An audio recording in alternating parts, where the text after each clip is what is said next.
Hello everyone, welcome to smart hub. Next class में हम लोग देखे थे क्लास 11th के इकोनॉमिक्स का फर्स्ट चैप्टर जो था हमारा परिचय। तो आज इसी वीडियो को कंटिन्यू करेंगे जिसमें हम लोग देखेंगे सांख्यिकी के बारे में। तो चलिए आज का वीडियो स्टार्ट करते हैं। सांख्यिकी का शाब्दिक रूप में सांख्यिकी शब्द अंग्रेजी के शब्द स्टैटिक्स का हिंदी रूपांतरण है, जो लैटिन भाषा के शब्द स्टेटस अथवा जर्मन भाषा शब्द स्टैटिक से भी जोड़ते हैं, जिसका अर्थ होता है राज्य है। सांख्यिकी का शाब्दिक अर्थ है संख्या से संबंधित शास्त्र।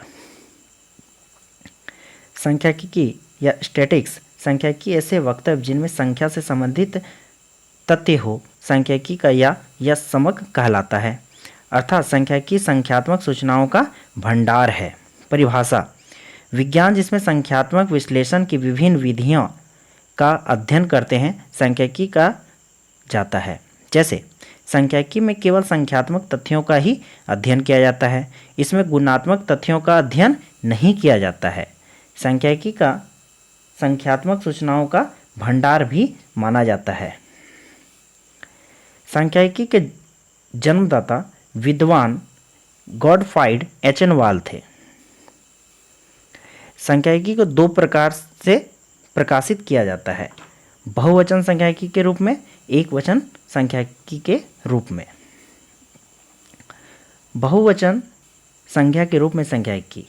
बहुवचन संख्या के रूप में सांख्यिकी से अभिप्राय है अंकों में व्यक्त की गई सूचनाओं अथवा आंकड़ों से जिनका हम सांख्यिकी के विभिन्न विधियों में प्रयोग करते हैं। बहुवचन संख्या के रूप में सांख्यिकी की परिभाषा क्या होता है? बहुवचन संख्या के रूप में सांख्यिकी संख्यात्मक तथ्यों का समूह होता है जिनमें सभी समकों को संख्या के रूप में प्रकट किया जाता है। कोई भी स्टेटमेंट जिनमें संख्या का विवरण हो सांख्यिकी नहीं कहा जा सकता है, अर्थात सभी संख्यात्मक सूचनाएं सांख्यिकी नहीं है। सांख्यिकी की क्या विशेषताएं हैं? वे सभी संख्यात्मक सूचनाएं सांख्यिकी हो सकती है जिसमें निम्नलिखित गुण पाता है। संख्यात सूचनाएं तथ्यों के समूह के रूप में हो ताकि तुलनात्मक अध्ययन किया जा सके। सूचनाएं एक कारण से प्रभावित ना होकर अनेक कारणों से प्रभावित होते हैं, एक दूसरे से संबंधित हो, संख्यात्मक रूप में व्यक्त हो, गुणात्मक रूप में ना हो, उनका संकलन एक निश्चित उद्देश्य से किया गया हो, सभी सूचनाएं समान प्रवृत्ति में हो, अनुसंधान के उद्देश्य से उनकी प्रकृति के एवं आकार के आधार पर ये उचित मात्रा में परिशुद्ध हो। वे सभी संख्यात्मक सूचनाएं सांख्यिकी नहीं हो सकती जिनमें निम्नलिखित गुण ना पाया जाए। तो कौन कौन गुण होगा? तो अधिक तुलनात्मक अध्ययन संभव नहीं है, संख्यात्मक समूह में ना हो, एक दूसरे से संबंधित ना हो, समान प्रवृत्ति में ना हो, अनेक कारणों से प्रभावित ना हो, अकेली संख्यात्मक विवरण ना हो। तो कौन कौन सांख्यिकी नहीं है उस चीज को हम लोग समझने की कोशिश करेंगे। राम की आयु मोहन की आयु से दुगुनी है। कितनी दुगुनी है ये हम लोग ने बताया है कि राम की आयु कितना है। अमेरिका की अर्थव्यवस्था भारत की अर्थव्यवस्था से आधी है। अमेरिका का अर्थव्यवस्था है कितना बिलियन डॉलर है, इस चीज़ को नहीं दर्शा रहा है, तो हम लोग कैसे जानेंगे? फिर सचिन बड़ा है, गोपी छोटा है, करीम की उम्र 32 वर्ष है, मोहन गरीब है, सोहन अमीर है, हमारे विद्यालय में 40 शिक्षक हैं। तो ये सब क्या हो गया? सांख्यिकी इसको नहीं कहा जाता है। सांख्यिकी है तो क्या है? भारत की मृत्यु दर 15 प्रति हजार है, 1000 में 15 है। 2015 में सीबीएसई की परीक्षा में 97% विद्यार्थी सफल रहे। भारत में 75% आबादी युवा है। मोहन ने रमेश से 25% अधिक अंक प्राप्त किए। तो कितना अंक प्राप्त किया? 25%। 11वीं कक्षा के विद्यार्थी का औसत जेब खर्च 250 रुपया प्रति माह है। तो ये सब क्या है? सांख्यिकी है। कोई अकेली संख्यात्मक सूचनाओं संख्याकी नहीं होती है। कोई अकेली संख्यात्मक सूचनाएं संख्याकी नहीं होती है क्योंकि इसका तुलनात्मक विश्लेषण नहीं किया जा सकता है और इन पर कोई भी प्रकाश नहीं डाला जाता है। एक वचन संख्या के रूप में संख्याकी। एक वचन संख्या के रूप में सांख्यिकी का अभिप्राय है सांख्यिकी उन विधियों में जिनमें हम सांख्यिकी के संख्यात्मक आंकड़ों का संग्रह करना, प्रस्तुतिकरण करना, विश्लेषण अथवा उनका निर्वचन आदि अध्ययन करते हैं, वो क्या कहलाता है? तो एक वचन संख्या के रूप में सांख्यिकी। इसका परिभाषा क्या है? वह विधि जो संख्यात्मक आंकड़ों का संकलन है, वर्गीकरण, प्रस्तुतिकरण, विश्लेषण एवं निर्वचन का अध्ययन करती है, एक वचन सांख्यिकी कहा जाता है। सांख्यिकी का अध्ययन एवं अवस्थाएं अथवा विधियां।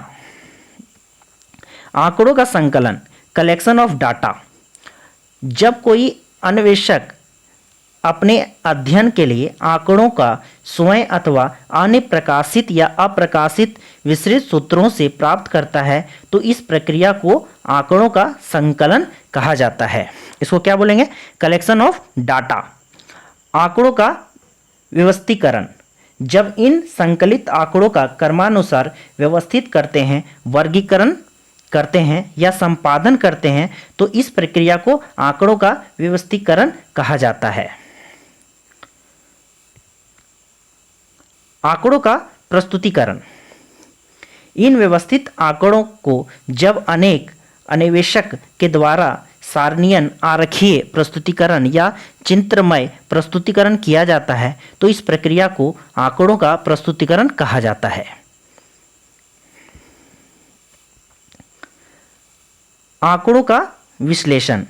आंकड़ों को उपयुक्त विधि द्वारा प्रस्तुतिकरण के बाद उनका विश्लेषण अनेक विधियों जैसे माध्य, माधक, अपकिरण अथवा सहसंबंध आदि से प्रयोग किया जाता है तो इस प्रक्रिया को आंकड़ों का विश्लेषण कहा जाता है।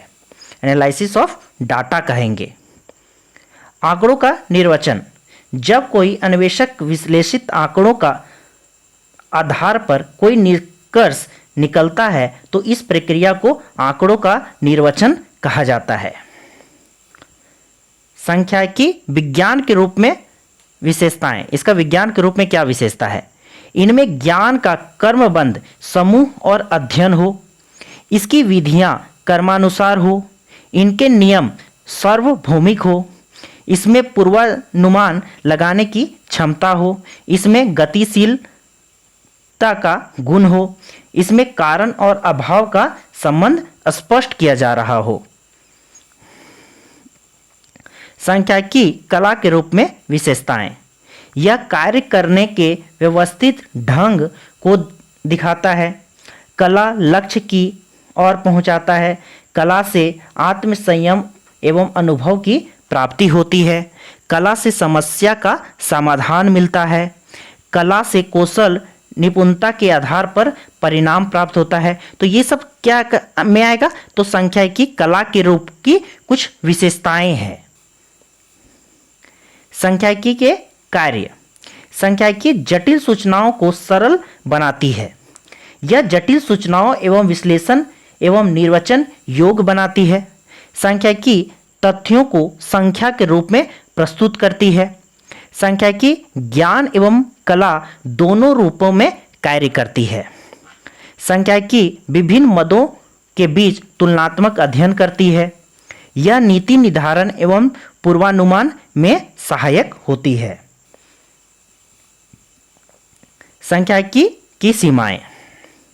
सांख्यिकी व्यक्तिगत इकाइयों का अध्ययन नहीं करती है। सांख्यिकी निष्कर्ष भ्रम पैदा कर देते हैं। सांख्यिकी सिर्फ संख्यात्मक तथ्यों का ही अध्ययन कराती है।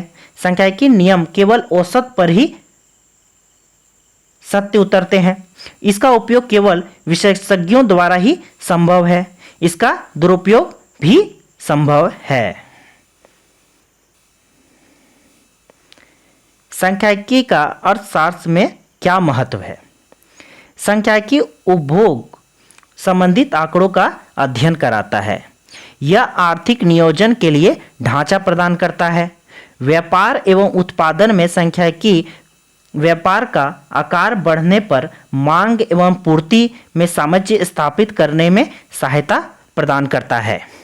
सांख्यिकी आंकड़ों के द्वारा विनिमय से संबंधित अध्ययन आसानी से किया जा सकता है, जो राष्ट्रीय एवं अंतर्राष्ट्रीय सूचनाओं के लिए आवश्यक होता है।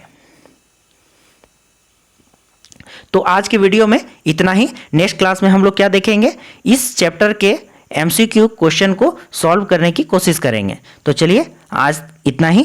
Thank you for watching.